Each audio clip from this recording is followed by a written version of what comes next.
সেবা দিবস উপলক্ষে আয়োজিত সকল সুধীজনেরা আসসালামু আলাইকুম।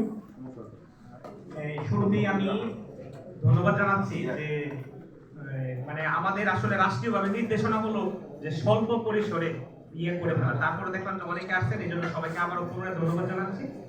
আমাদের সমাজ সেবা অধিদপ্তরের আন্ডারে যে কার্যক্রমগুলো সরাইল উপজেলায় পরিচালিত হয়, এগুলোর একটা চিত্র আপনাদের হাতে আছে। আপনারা এটাতে দেখলে এখানে সবকিছু পেয়ে যাবেন। একটা সামারি আকারে এখানে উপস্থাপন করা আছে।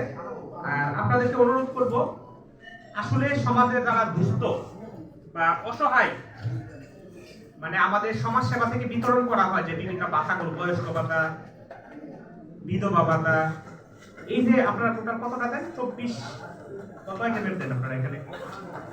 মানে ভাতা কত আইটেমের ভাতা দেন আপনারা? 7 আইটেমের যে ভাতা, এর মধ্যে যদি আপনারা দেখেন যে আপনাদের আশেপাশে কোনো অসহায় আছে, সে ভাতা পাওয়ার উপযোগী কিন্তু পাচ্ছে না, আপনারা সরাসরি আমাদের এই সমাজ সেবা অফিসারের সাথে যোগাযোগ করবেন, প্রয়োজনে আমার সাথে কথা বলবেন। আমি পুনরায় কথাটা রিপিট করে বলতেছি, যদি আসলে এই 7 প্রকার ভাতা পাওয়ার উপযোগী এবং এমন যদি না পেয়ে থাকে, সরাসরি আপনারা আমাদের সমাজ সেবা অফিসারের সাথে যোগাযোগ করবেন, প্রয়োজনে আমার সাথে কথা বলবেন। এমন যেন না হয় যে আসলে নিডি, সে পাচ্ছে না, এমন যেন না হয়। আর যদি কেউ মানে পাওয়ার যোগ্য না কিন্তু পাচ্ছে, এটাও আমাদেরকে জানাবে। আমি মানে আমার মেসেজটা ক্লিয়ার করতে পারছি। পাওয়ার যোগ্য না কিন্তু পাচ্ছে, আমরা এগুলো বাতিল করে দিব। কোনো অদ্বির তদ্বির এই জিনিসগুলো চলবে না, টোটালি আমি বলে দেই। আপনারা হয়তো জেনে মানে আপনাদেরকে একটা দিচ্ছি, আমার অফিসে একটা টেম্পোরারি বেসিসে একটা ছেলে কাজ করতো, আর এই ইয়ার সাথে বাতাবুতা ইয়ার সাথে একটা কানেকশন পাইছে, আমি অফিস থেকে কিন্তু গাড়ো ধরে বের করে দিচ্ছি। আমি তাকে বলে দিয়েছি যে আমার অফিসের দাঁড়িয়ে কখনো যেন না দেখে, দেখলে আমি তাকে অ্যারেস্ট করব।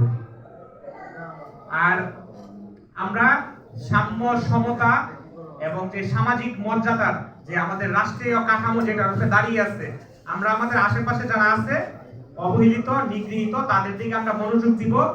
আমরা শুধু এই সংবিধানের যে আমাদের মৌলিক অধিকারগুলো বলা আছে, যে বিষয়গুলো দেওয়া আছে, এখানে কিন্তু রাষ্ট্রের নাগরিকদেরও অনেক দায়িত্ব দেওয়া আছে। আমরা আমাদের নাগরিক হিসাবে আমাদের যে দায়িত্বগুলো, এইগুলো আমরা পালন করার চেষ্টা করব এবং এই বিষয়ে সদস্য হব আসলে। আর আমাদের এখানে যে প্রোগ্রামগুলো, আমি একটা কালচার চালু করতে চাই, সেটা হলো আমাদের প্রোগ্রাম হবে ভেরি ব্রিফ। এখানে আমাদের স্টেকহোল্ডাররা কথা বলবে, আপনাদের মঞ্চে যারা বসে থাকে তাদের কথা প্রতিদিনই শুনেন। নানান প্রেক্ষাপটে আমরা বলি, আমরা স্টেকহোল্ডারদের কথা শুনতে আগ্রহী।